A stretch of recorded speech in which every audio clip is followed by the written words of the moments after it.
Bueno, pues buenas tardes aquí a esta primera serie de conversaciones, por así decirlo, en lo que llamamos el arte confinado, y agradecemos mucho a los dos primeros que vais a comparecer aquí y que hayáis aceptado este reto, que es Carlos Sáez, pintor, artista plástico burgalés, y que bueno, que como comentábamos antes off the record, que le viene lógicamente de saga, ¿no? De familia, ¿no? Tanto su padre, también Carlos, fantástico pintor y reconocido en Burgos, y su tío Luis, pues que sin lugar a dudas pues es un referente en la pintura burgalesa, ¿no? Ahora mismo Carlos es el director de la Academia Provincial de Dibujo, y por lo tanto pues vamos a hablar con él en esa parte que le corresponde como artista, como creador, y también por otra parte como educador, ¿no? Por lo tanto, gracias Carlos por estar hoy aquí con nosotros. Y bueno, y Diego Crespo, músico burgalés y alguna vez yo le digo que agitador cultural también, ¿no? Diego, que ahora mismo ejerce sus funciones de profesor en el Conservatorio de Música Rafael Fribe de Burgos, de piano. También es secretario de la Asociación de Órgano de Castilla y León, perdón, de Burgos, Antonio Cabezón, pero sobre todo le conocemos por esas acciones culturales que realiza en Burgos, como es el concurso nacional de órgano, que ha tenido un gran éxito en esta primera edición. Luego hablaremos qué va a pasar con esa segunda, ¿no? Una idea desde luego fantástica que ha puesto en marcha y que ha puesto de alguna manera el nombre de Burgos ahí en el mundo del órgano, pues le ha puesto en el mapa, por así decirlo, ¿no? Y también del certamen de música Antonio Cabezón, lo que en su día era la Semana Antigua de Música, la Semana de Música Antigua, y que era reconvertido en ese conciertos de cámara de Antonio de Cabezón. Por lo tanto, también Diego, muchas gracias por estar aquí y por compartir con nosotros este momento. Gracias a ti, bueno, y a Carlos por entretenerme esta tarde. Bueno, por eso os iba a preguntar un poco, si os parece, empezamos por preguntaros cómo lleváis este confinamiento, una situación desde luego yo creo que un poco desconocida para todos, ¿no? Y os lo pregunto a título personal, no ya a título... Que hable Diego, que yo he hablado mucho antes. No creas. Bueno, pues como bien dices, no es distinto que para el resto de la humanidad. Es decir, nos ha sorprendido esto, no entraba en nuestras cabezas, al menos en la mía, y el encontrarse pues en esta situación, pues yo creo que está sufriendo distintas fases. Desde una primera en la que no sabes qué vas a hacer y qué va a ocurrir, hasta otras en las que estamos ahora, en las que te vas adaptando y vas intentando seguir pensando adelante y pensando en lo que se puede hacer, pero siempre con el yugo y la incógnita de si realmente pues va a pasar rápido o no, o qué va a ocurrir. Pero vamos, que yo creo que como el resto de personas. Carlos, ¿cómo estás llevando tú esta época de confinamiento? Bueno, yo tengo que decir que soy de los que se escapan, ¿no? Que he tenido la suerte de hablar con una persona que es la jefa de recursos, la jefa de personal de Diputación, y bueno, pues me dijo, bueno, tú como tienes llave del edificio y puedes, digamos, eres el director de la academia, pues bueno, pues tú sabrás lo que tienes que organizar, lo que tienes que ordenar, etcétera. Y entonces, pues afortunadamente, pues he tenido muy pocos días en los que he estado confinado mañana y tarde, ¿no? Puedo ir por las mañanas dando un paseo por Largo San Martín, por Santa Águeda, etcétera, ver la catedral, oír a los pajaritos, ver cómo crece la hierba, que está creciendo muchísimo. Es una suerte. Y tremenda, yo lo reconozco.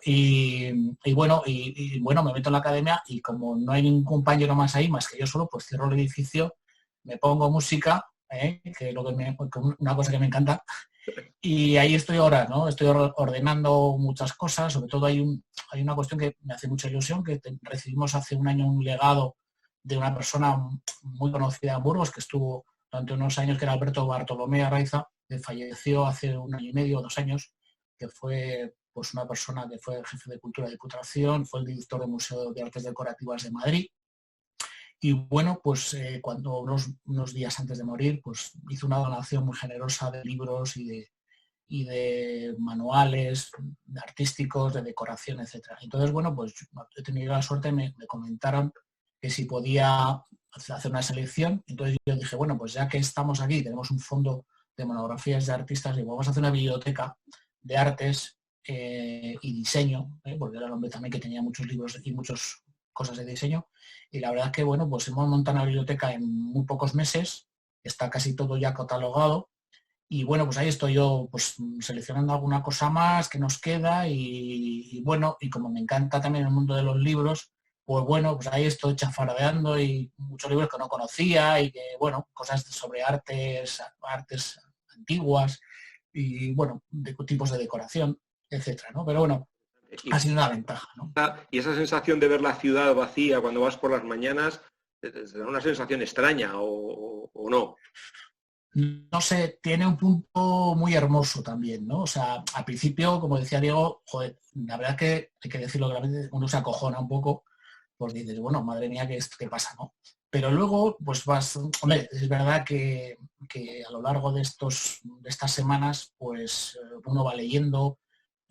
Yo he leído poco de otras cosas, pero me he empapado mucho de cómo son los virus, los miles de virus que hay miles, que es un mundo fascinante, y cómo funcionan y tal, ¿no? Y, hombre, te das cuenta, escuchando a la gente que sabe que, bueno, esto evidentemente es una pandemia, pero bueno, no es tan grave como otros virus que hay por ahí mortales, que son el ébola, el Marburgo, etcétera, etcétera, etcétera.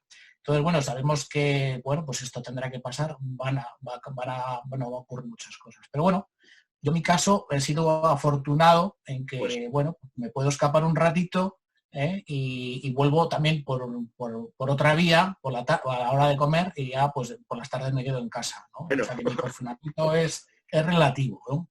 Entonces sí, el confinamiento te permite de todas maneras desarrollar una labor en solitario, de alguna manera, que yo no sé, Diego, si tú también si este tiempo de alguna manera te has organizado para...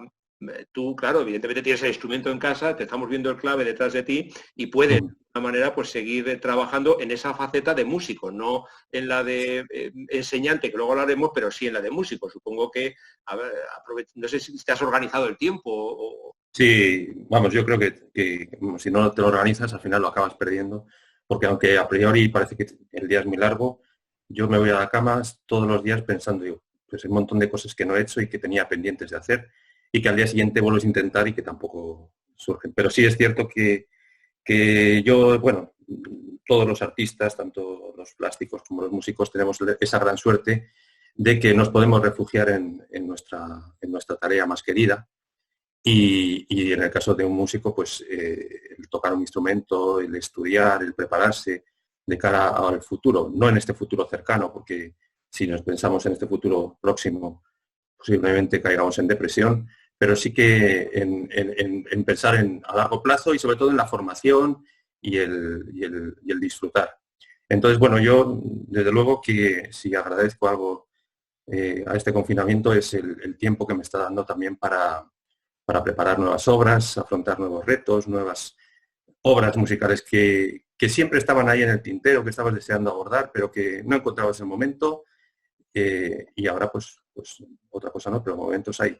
Y entonces, bueno, organizándose bien, por la mañana estudias un instrumento, por la tarde, en mi caso, el clavecín me lleva parte de la jornada, pero la otra parte la lleva el piano, que es mi otro instrumento, digamos, más factible. Echo de menos el no poder tocar el órgano, puesto que lo hago en las iglesias y, como bien sabéis, pues están cerradas. Con lo cual, si ya me hubieran dejado ir a una iglesia, pues como a Carlos, a ir a a la escuela de dibujo, pues para mí hubiera sido ya vamos, que entonces ya me habría encerrado allí.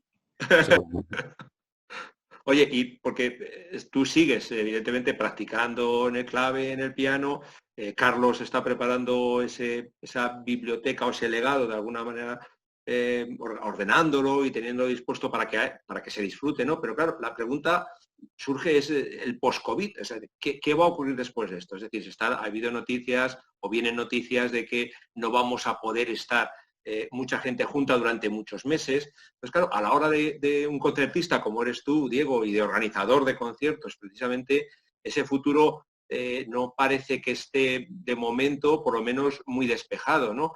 Y en el caso de Carlos lo mismo, esta documentación que estás preparando y esta biblioteca y esta posibilidad de que la gente lo vea, o cuando tú ahora mismo tienes una exposición montada, pero sí, supongo que tendrás en la cabeza hacer alguna más. ¿Cómo veis esto dentro de unos meses o de un tiempo? ¿Creéis que se va a poder volver a la normalidad? ¿Creéis que va a haber que cambiar las maneras, los hábitos? No lo sé.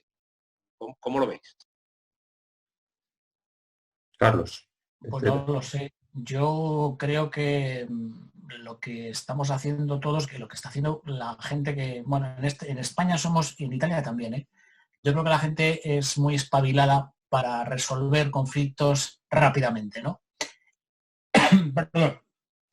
Y yo creo que saldremos, pues eso, agudizando el ingenio, que de eso tenemos bastante, y decir, bueno, pues qué es lo que se puede hacer, ¿no? Y bueno, pues iremos adaptando las cosas, ¿no? Yo no lo veo tan complicado. He leído lo que van a hacer restaurantes dentro de poco, lo que van a hacer algunos bares, lo que van a hacer algunas salas de exposiciones, ¿no? Y, hombre, teniendo en cuenta también que una parte de la cultura minoritaria, desgraciadamente hoy en día, es bastante... no atrae a muchas masas, hay que decirlo, pues no me parece mal. Te quiero decir que uno va al museo últimamente, salvo el Prado y 4 más, no hay casi nadie nunca, con lo cual no va a haber conflictos, ¿no? Uno va a ciertas actuaciones musicales, por ejemplo, donde además hemos coincidido los dos o los tres, sí. Y no sé, hay 20, 30, 40 personas, ¿no? Con lo cual, bueno, pues eso no va a haber un problema. Yo creo que más problemática va a tener pues todos la cultura de masas o la cultura ya más abierta, ¿no? Pues los conciertos, de macroconciertos, de música pop, rock o lo que sea, grandes eventos, todo eso sí, habrá que regularlo de alguna manera, pero bueno, también es verdad que desde hace tiempo, por ejemplo, en los museos, cuando hay mucha gente, se limita el aforo, es decir, bueno, pues caben 20 personas o 25, ¿no? O 30. Hasta que no salgan esas 30, no dejan entrar a otras 30, ¿no? Eso pasa en muchísimas partes. Bueno, yo lo he visto hace años en Italia, lo he visto en muchos sitios, en lugares pequeñitos, en lo cual, bueno, pues para evitar que alguien toque, alguien, digamos, interactúe con ciertas obras que son muy, muy especiales, pues se deja entrar a 10 personas, a 15, como mucho. Hasta que no se sale, pues no pasa nada. Entonces, bueno, yo creo que para ciertos aspectos de la cultura no va a haber muchos cambios, pero sí para la cultura de masas, la cultura que mueve más dinero, que mueve más, la cultura espectáculo, por decirlo con las palabras del señor Videbog, ¿no? La cultura como espectáculo, pues esa sí se va a resentir mucho, ¿no? De hecho, pues claro, todo el tema del teatro, ¿no? El tema de, no sé, las actuaciones en directo, de tantas cosas que se hacen, sobre todo muchas en la provincia, que se estaba reactivando mucho en toda Castilla, el tema del teatro, en los pueblos, pues todo eso sí se va a notar, ¿no? Pero bueno, los eventos, digamos, más reduciditos, más pequeños, pues yo no creo que haya muchos problemas, es decir, te darán una mascarilla ahora dentro de unos meses para entrar o una pantallita, y bueno, siguiendo, digamos, creando unos espacios de separación, pues no creo que haya mucho problema, ¿no? ¿Verdad? Sí. En muchos ámbitos, ¿no? ¿Que van a surgir muchas casuísticas especiales? Pues sí, pero bueno, la gente resolverá, es decir, uno va a ir resolviendo, pues esto ¿cómo lo podemos arreglar? Pues mira, vamos a arreglarlo así, bueno, igual no es la mejor solución, pues no lo sé, pero seguro que será con cosas que funcionen. Sí. Y también es verdad que, bueno, esto es una, como hemos comentado, pues esto es una pandemia o es un virus que tiene, sobre todo, y a mí lo he sentido mucho porque, bueno, mi madre falleció en el mes de febrero, y no quiero ni pensar, lo he pensado algún día que hubiera pasado si hubiera fallecido un mes más tarde, ¿no? Un mes y medio más tarde. Pues, no sé, tengo esa sensación de que hubiera sido tremendo, ¿no? Pero bueno, la cuestión está ahí, ¿no? Que yo creo que, bueno, esto es una adaptación, ¿no? Nos iremos adaptando y venimos de culturas que son muy adaptativas.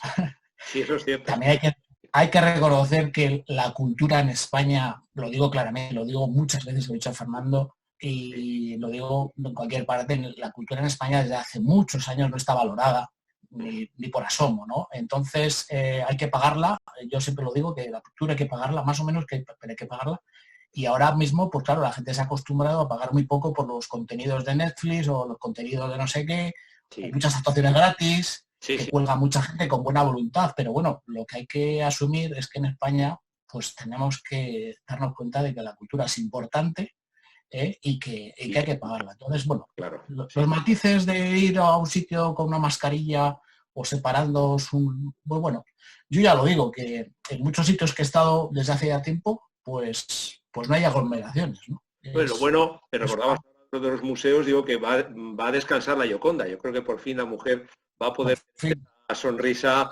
relajada. Sí, sí. En el último concurso nacional que vimos de órgano, por ejemplo, la Merced estaba llena, o sea, no cabía un alma en un banco, claro, aunque son pocos, porque numéricamente, comparado, como decía Carlos, con un gran festival, efectivamente son pocos, pero para el formato de iglesia que tú haces mucho también, o los conciertos de Castilfalé, donde cabemos, hay 120 personas y estamos muy apiñadas, claro, ahí sí que vamos a tener un problema. Sí, yo me parece que sí, yo te oía, Carlos, y me quería poner la situación y veía ciertos problemas. No soy tan optimista como tú, quizás en que, porque sabemos que en un concierto al final la gente está muy próxima, a lo mejor en una exposición puedes distanciarlos, hacer distintos pases y tal, ¿no? Pero un concierto es a una hora concreta y se entra y ahí no se mueve nadie, es un grupo concreto y eso yo lo veo muy difícil ahora mismo, tal y como no sé qué medidas. Igual hay que buscar espacios más grandes. Sí, pero también la música no siempre se adapta a esos espacios, ¿sabes? Ya, claro. Si tú tienes un señor tocando un solo violín, pues no le puedes poner en un auditorio grande porque no pierde el carácter. Y cuando decía Fernando lo de Castilfalé, que es un sitio maravilloso y que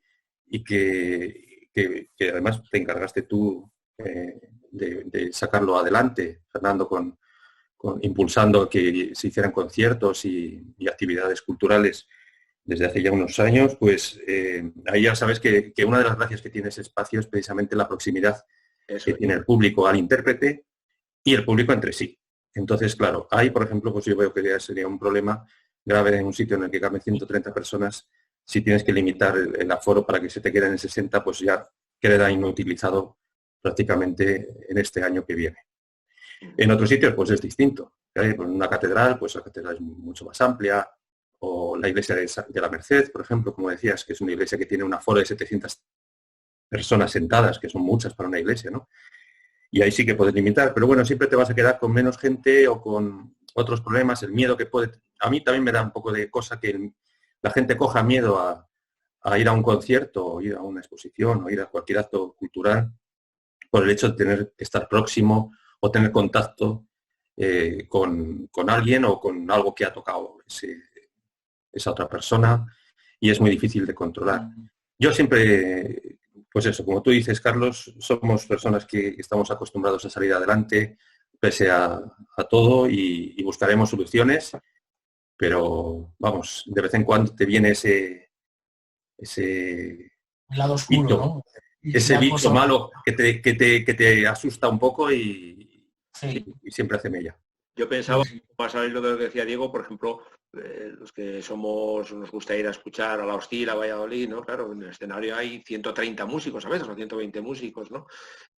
Claro, reducir el aforo, ¿a cuánto lo reduces? A cómo sale también económicamente ese concepto, ¿no? Es decir, que hay conciertos de La Hostil que están llenos, o de la OSBU, ¿no? Aquí en Burgos, claro, reducir los aforos también, y como decía Carlos antes, la cultura se paga y es verdad, pero va a encarecer también ese concepto, porque son los mismos músicos, el mismo concierto, pero con un aforo probablemente 3 veces menor, ¿no? Por lo tanto, yo no sé si tendrá alguna repercusión. Esperemos que, como toda pandemia, pues dentro de 2 años no hablemos de ello, pero desde luego de aquí en un tiempo vamos a tener que adaptarnos, ¿no? Tú, Carlos, Sí. Yo sé que ahora tienes todavía la exposición porque se ha prorrogado en Pago de Capellanes, si mal no recuerdo, ¿no? Sí. Claro, ¿tienes algún proyecto que tú pienses que esto de la pandemia te va a poner en alguna situación difícil? Bueno, yo, las personas, los dueños de Pago de Capellanes, que además son amigos, son personas estupendas, pues lo hablé hace ya unos meses, ¿no? Y la cuestión, les dije, bueno, no hay ningún problema en prorrogar la exposición. Y dice, claro, si estamos aquí en la bodega, solo estamos, digamos, embotellando vino e intentando sacar adelante la bodega. Y dice, pero claro, no se hacen visitas guiadas, no se puede hacer cata de vinos, no se puede, o sea, no hay una interacción con el público, ¿no? Que antes iba a una bodega para ver tus obras. Entonces, bueno, yo desde luego no tenía ningún proyecto más ahora en mente, con lo cual les dije que si podía estar más tiempo. Ellos me han dicho que encantados, así que me han dado todas las facilidades del mundo. Pero bueno, haciendo una reflexión, estoy viendo mi obra y casi no la conozco. Bueno, hay cosas de hace tiempo, hay cosas más recientes, de hace 5 o 6 años, y otras de más tiempo. Pero bueno, la cuestión es que, bueno, yo soy muy optimista, pero claro, no quiero sacar el lado negativo, porque ya están sacando todos los días los medios de comunicación, ¿no?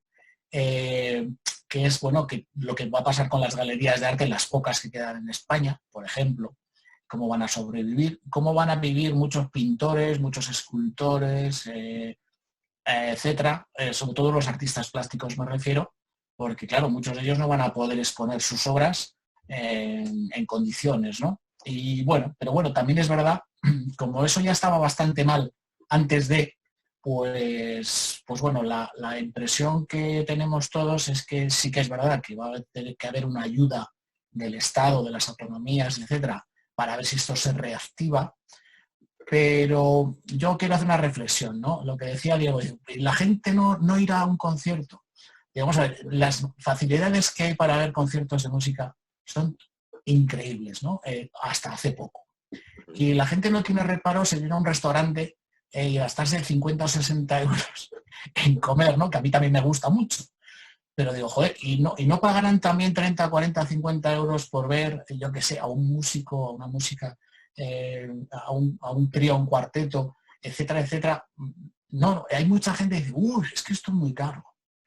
Pero ¿por qué es muy caro pagar 30 o 40 euros por ver a una serie de músicos, a uno, a dos o a 100 tocar música en directo? Ese es el concepto que yo creo que en España desde hace ya mucho tiempo, no decir casi del siglo XIX, pero casi, eso no está asumido, ¿no? Entonces, claro, no nos podemos comparar con Inglaterra, no nos podemos comparar con Alemania, con otros países centroeuropeos, etcétera, ¿no? ¿Por qué? Pues porque la gente está acostumbrada a pagar, ¿no? A pagar por un concierto, por una actuación y por lo que sea, ¿no? Pero aquí en España, no, la gente está acostumbrada a pagar por beber o por comer, pero no está acostumbrada a pagar por la cultura. Y eso es un gran drama, ¿no? Por eso que yo creo que la supervivencia de la cultura pues va a estar ahí, porque la gente va a intentar buscar vías de escape, va a buscar posibilidades, ¿no? Pero está muy tocada hace años, ¿no? Yo creo que no nos vamos a engañar, esto está mal desde hace mucho tiempo, ¿no? Antes de la crisis estaba mal, con la crisis de 2008 mal, y bueno, lo que pasa es que todos tiramos de imaginación y de mucho voluntarismo, ¿no? Yo sé que Diego no cobrará nada o casi nada por gestionar muchas de las cosas que hace, ¿no? O sea, lo hará porque le encanta la música y porque dice, bueno, yo quiero hacer algo por Burgos, ¿no? Y voy a hacer estas cosas del concurso de órgano que me parece una idea fantástica, o activar no sé qué, o lo del Palacio de Castellfaet, traer una serie de músicos, etcétera, ¿no? Todo eso, pues, se hace gracias a que hay mucha gente que le pone muchas ganas, le pone mucha buena voluntad y dice, bueno, pues venga, vamos a hacerlo, ¿no? Pero no porque se esté forrando ni que esté ganando mucho dinero, porque, bueno, afortunadamente, tanto él como yo pues no vivimos de la cultura directamente, sino que tenemos un sueldo, somos profesores y tenemos ahí eso asegurado. Pero yo tengo amigos, todos los tenemos, que son músicos profesionales, artistas plásticos profesionales, y esa gente lo lleva pasando ya mal mucho tiempo, ¿no? Son gente que lo está pasando mal, e incluso muchos de ellos se han reconvertido en otras cosas, ¿eh? O sea, son gente que ya lo ha abandonado o semi-abandonado y están dedicándose a otras actividades para buscarse el sustento. No, desde luego a ellos no les va a perturbar mucho este movimiento post-COVID, ¿no? Y Diego, y esos proyectos en Burgos del concurso del segundo certamen, el segundo concurso, ¿no? La segunda edición del concurso de órgano o la música en el Palacio de Castiglione, ¿cómo lo ves? ¿Lo ves fácil? Pues, mira, en el concurso, el segundo concurso que vamos a celebrar este año. Futuro, como dice Carlos, yo creo que sí, que al final, de alguna manera, o nos adaptaremos o ya no existirá esto y podremos ser normales. Pero en esta, y lo inminente, o sea, lo que va a ocurrir este año 2020, ¿no? Pues mira, en lo inminente, en lo que respecta al concurso de órgano, que lo celebramos los días 13 y 14 de junio, pues hemos tenido que aplazarlo, en principio, al último trimestre del año. Pero claro, siempre con la incógnita de que si realmente hay un rebrote, como parece que ya empiezan a apuntar los investigadores, pues posiblemente en octubre tampoco se pueda realizar. Pero bueno, en principio lo más urgente era ampliar el plazo de presentación de candidatos, que acababa el 17 de abril, lo hemos tenido que ampliar hasta mediados del mes de agosto. Y luego los conciertos y las pruebas físicas que se hagan públicamente, en principio está planteado que sea en el tercer trimestre trimestre del año. Pero ni siquiera no hay una fecha programada, puesto que no se sabe si se va a poder estar en la catedral o si se va a poder hacer. Con lo cual lo que hemos hecho de momento ha sido aplazar. Con respecto a otros proyectos, pues prácticamente se han ido perdiendo. Otros proyectos, digo, personales que yo tenía. Sí. Y lo de Castiglione, pues habrá que ver si el Instituto Municipal de Cultura, que es quien patrocina y lo organiza, pues quiere apostar otra vez de nuevo por él, por hacerlo este verano. Pero claro, todo ahora mismo es una incógnita. Y eso es quizás lo que yo personalmente he llevado siempre un poco peor. Porque a ti ya te dice, mira, es que este año, despídete, del 2020 no vas a poder hacer nada. Y dices, bueno, pues ya está. Dices, pones la vista en el 21. Y eso. Pero sin embargo siempre queda que va a haber una apertura, que posiblemente las clases se puedan iniciar en la segunda quincena del mes de junio. Y a lo mejor los espacios se pueden estar y el curso comenzará. Y entonces, claro, esa incógnita, dices, bueno, pues a lo mejor sí, pero claro, según se va acercando el momento, pues ves también que no. Y eso es lo que resulta más frustrante. Oye, bueno, mira, vamos por ya casi cerca de la media hora. Yo tampoco quería que esto fuera muy largo, ¿no? Para que la gente pues lo pueda escuchar con tranquilidad. Pero sí que os pondría, por lo menos ya para ir terminando, se me queda en el tintero preguntaros, o si queréis lo hacemos en 5 minutos rápido, y cómo veis el futuro de vuestra parte más educativa, ¿no? De vuestra parte como profesores para los próximos meses.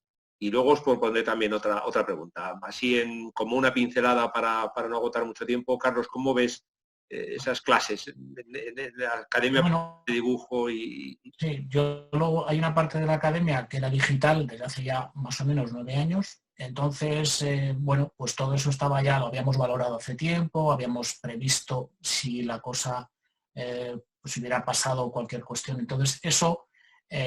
pues digamos que está funcionando bastante bien, ¿no? Aunque sí que es verdad, y lo hemos comprobado estos días, pues que los alumnos de repente han tenido una avalancha de trabajos que tienen que hacer, de asignaturas que tienen que repasar, de temas nuevos que tal, y claro, decirles que además tienen que dibujar digital y tienen que aprender otras cosas, pues les resulta a muchos de ellos muy complicado, ¿no? Entonces, también hay que pensar en los jóvenes que de repente se han visto metidos en una historia y muchos de ellos, claro, están perplejos y no saben muy bien qué reaccionar. Y de repente, con todo lo que tenían que estudiar, con la presión que hay a ellos mismos, ¿no? Y del profesorado y etcétera, pues bueno, no es fácil de gestionar. Entonces, ese aspecto, Pues yo creo que... Al curso que viene me refiero más, Carlos, porque yo creo que... Exactamente, este curso ya está más o menos finiquitado, pues con sus, como decía bien Diego, igual a primeros de junio podemos hacer alguna cosa, pero lo dudo mucho. La exposición de fin de curso se aplazará unos meses, igual hasta septiembre-octubre, si se puede hacer o no. Y lo que estamos valorando es una propuesta que vamos a hacer pues dentro de un mes o dos, cuando se pueda hacer en la Comisión de Cultura de Diputación, es, bueno, pues a ver si podemos, ya que se ha facilitado entre todas las administraciones el tema de las plataformas digitales para todo tipo de cuestiones, ¿no? Tributación, contratación, etcétera, etcétera. Bueno, pues ya que se ha abierto ese camino que está ya en todas las administraciones, tanto nacionales como locales, como regionales, pues bueno, desde la academia también podemos intentar facilitar. Lo que pasa es que va a ser una labor de no un año, seguramente lo tenemos que desarrollar en un par de años, poder ofertar muchos cursos de clases de dibujo digital, ¿no? Solamente en eso, de dibujo digital, hacerlas extensivas a toda la provincia, ¿no? Es decir, bueno, crear una serie tanto de clases interactivas como contenidos ya hechos, es decir, clases de ciertas temáticas, ciertos software, con ejercicios, etcétera. Y evidentemente, claro, eso también implica pues, que el profesorado esté más valorado, se le pague mejor, se le den las facilidades que tiene que tener, etcétera. O sea, es un tema complicado, ¿no? Y el tema presencial, que es donde está la clave del asunto, ¿no? ¿Qué va a pasar? Bueno, pues no lo sé. Yo creo que cuando empiece el curso, pues tendremos que buscar una de dos, o facilitar que la gente esté más separada, que bueno, más o menos en la academia no hay mucha gente, afortunadamente, que esté más separada, pero bueno, igual hay que buscar más espacios para dar clase y que no se masifiquen. De alguna manera, pues tener mucho más tema profiláctico, de limpiar más los teclados, de limpiar más los materiales que se usan, las mesas, etcétera, y procurar que la gente pues siga una especie de normativa, que nos va a venir bien, yo creo, eso lo decía hace poco Alfredo García Sastre, este biólogo tan burgalés que está en Estados Unidos, que decía, esto nos va a venir bien para otras cosas, ¿no? Por ejemplo, para la gripe que vendrá eso de septiembre, octubre, noviembre. Sí. Y de, bueno, si nos acostumbramos a tener siempre una mascarilla siempre en el bolsillo o en la mochila, decir, bueno, mira, voy a poner la mascarilla, ¿no? Entonces sales de casa o estás en algún sitio, me la voy a poner por si acaso, ¿no? Sí. Y ser más conscientes de los demás, ¿no? De las cosas que pueden ocurrir cuando tú empiezas a toser o empiezas a sentirte mal, pues mira, casi mejor que no vayas a clase, sí. O si vas, pues ponte algo, es decir, y eso de lavarse las manos, bueno, pues con mucha más habitualidad, ¿no? Eso puede estar muy bien, pero bueno, en cuanto a la academia, yo creo que es una incógnita. Nosotros somos muy poquitos, no es el caso de Diego, que en el conservatorio hay mucha gente, hay muchos profesores, hay muchos alumnos, y eso lo va a explicar ahora él que sabe más. Pero bueno, a nivel de individual, vosotros dais muchas clases individuales, ¿no, Diego? Sí, lo que es el instrumento, la clase de instrumento, es siempre, bueno, de las 2 horas que tienen de instrumento, una es individual y otra es colectiva.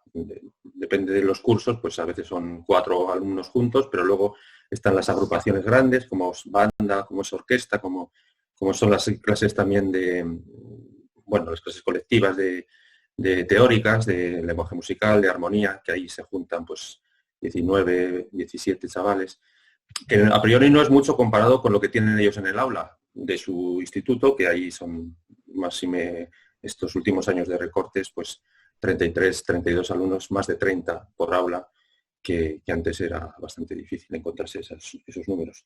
Entonces, bueno, pues ahora estos 3 meses que estamos, digo ya 3 meses porque nosotros empezamos a mediados de marzo y acabamos ya a mediados de junio, están siendo también un proceso de aprendizaje para todos. Por supuesto, para los alumnos, para trabajar con estas tecnologías que no estaban acostumbrados a la hora de dar clase, y para el profesorado, que ha sido un reto muy importante y muy difícil de asumir, porque no estábamos preparados para enfrentarnos a estas tecnologías a la hora de dar clase. Estamos aprendiendo un poco, pues, como se dice habitualmente, ensayo-error, y hacemos lo que podemos, a veces con más éxito que otros. Es muy difícil dar una clase de un instrumento en la distancia, tal y como estamos nosotros hablando, puesto que el alumno puede tocar, pero si tú le tienes que corregir, él no te oye. Lo que tú percibes visualmente no tiene tanta importancia, pero sí auditivamente, y la calidad que te ofrecen estos medios, como un ordenador, como un móvil o una tablet, pues no es la adecuada.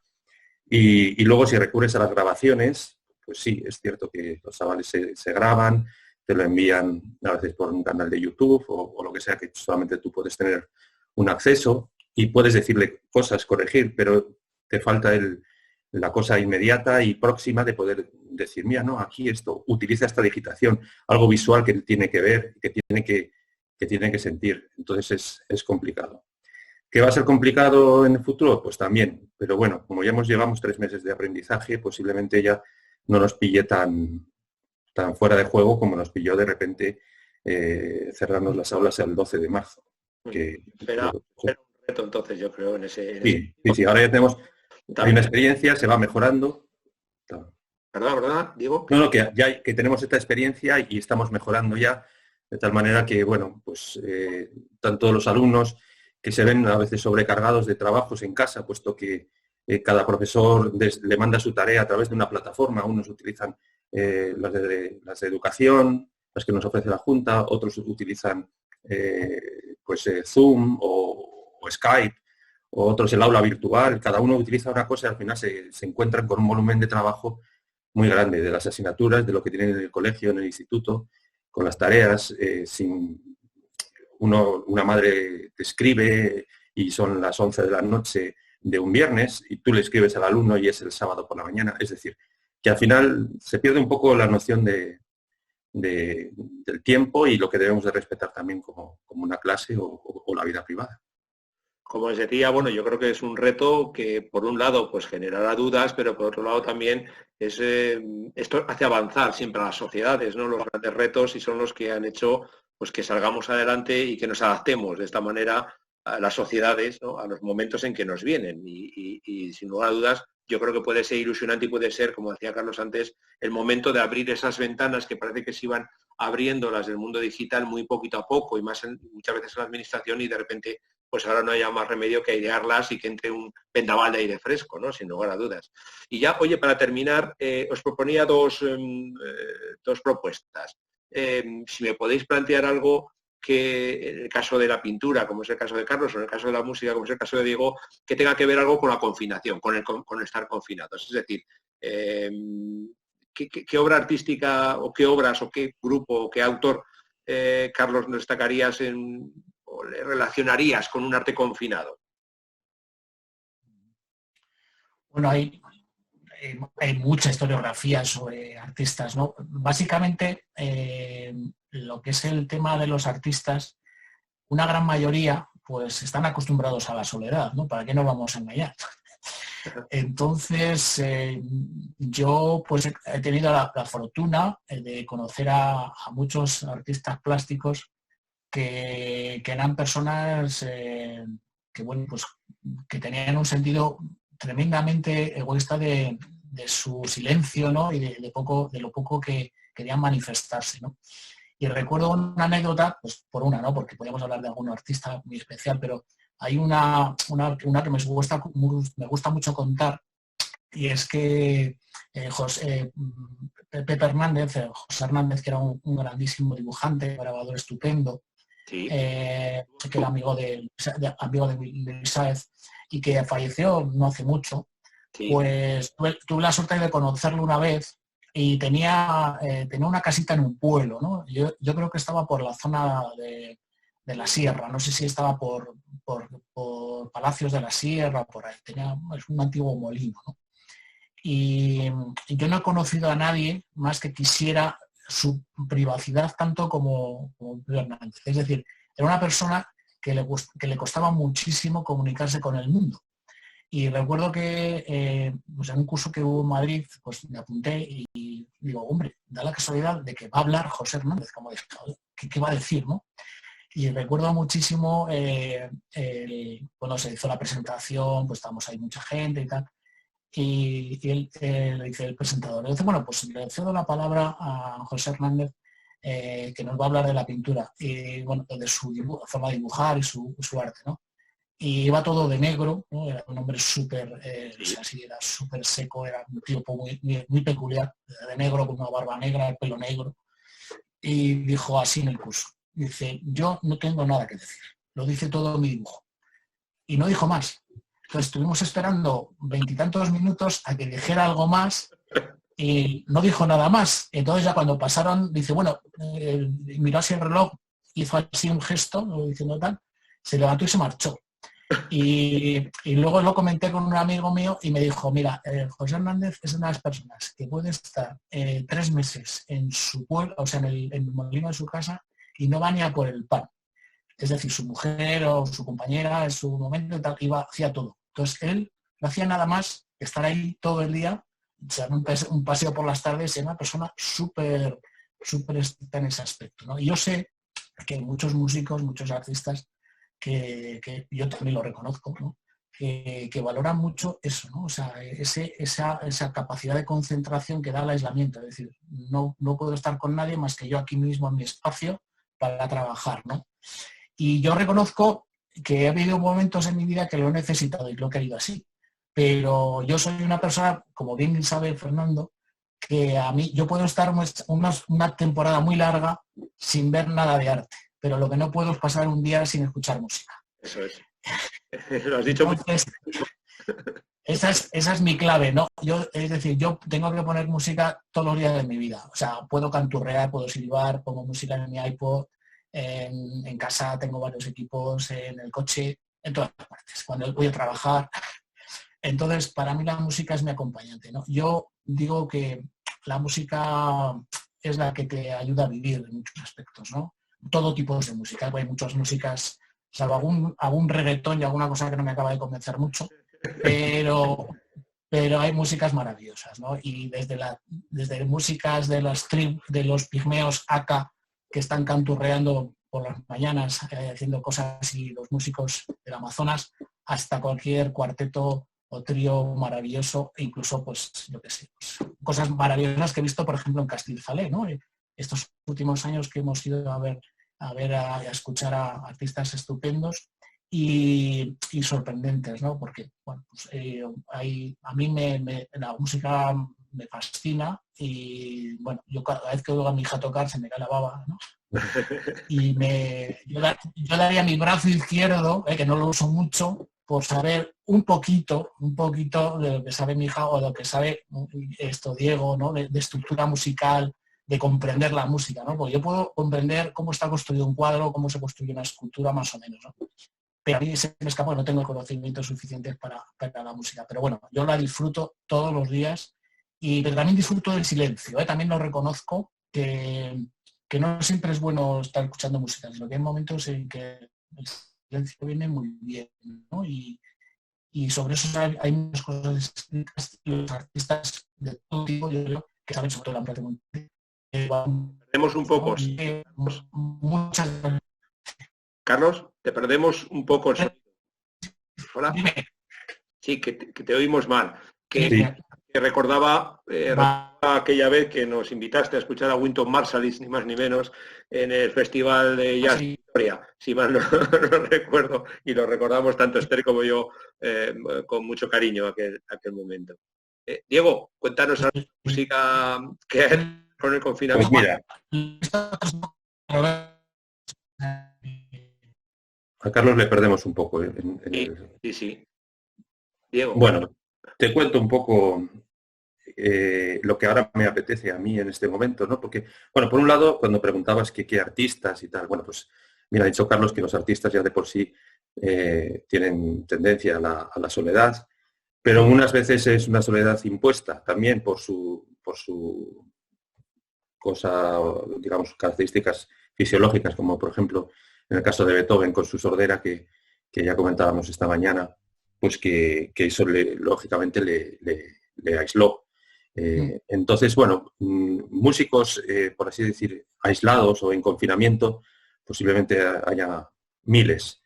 Pero para mí ahora mismo lo que me atrae en estos días es la música que está hecha para la intimidad, para uno mismo, para encontrarse uno mismo y sobre todo para una persona solo.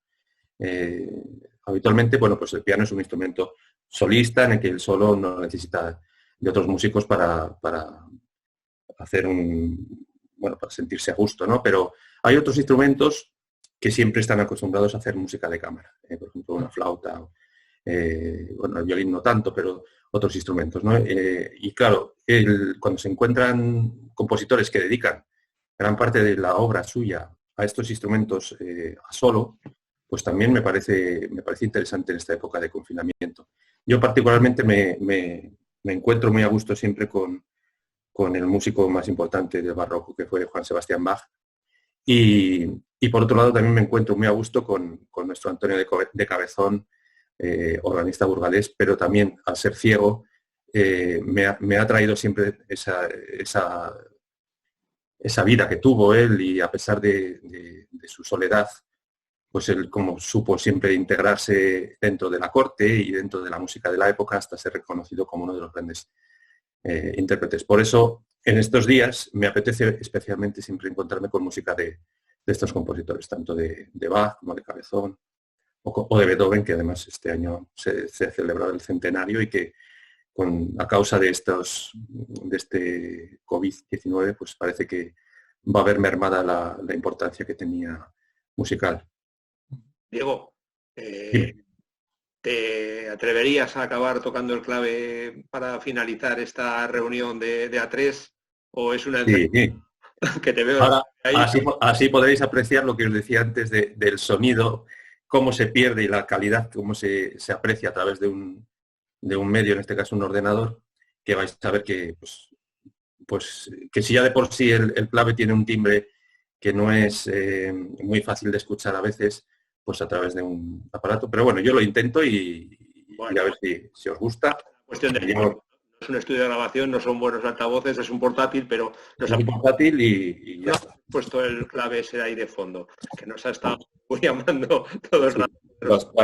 Y ya, mientras Diego se coloca, pues aprovecho, pues para despediros, para daros las gracias por haber aceptado esta conversación, que por cierto ha sido muy agradable, y yo creo que probablemente podamos ilustrar o por lo menos alguien pueda generar con esto un debate también dentro de su grupo y su círculo de qué va a ser el COVID, cómo os afecta a los artistas, y os agradezco mucho que hayáis aceptado este reto. Carlos, Diego, de verdad, muchísimas gracias, y nos quedamos con la música de Diego, si te parece bien, Carlos.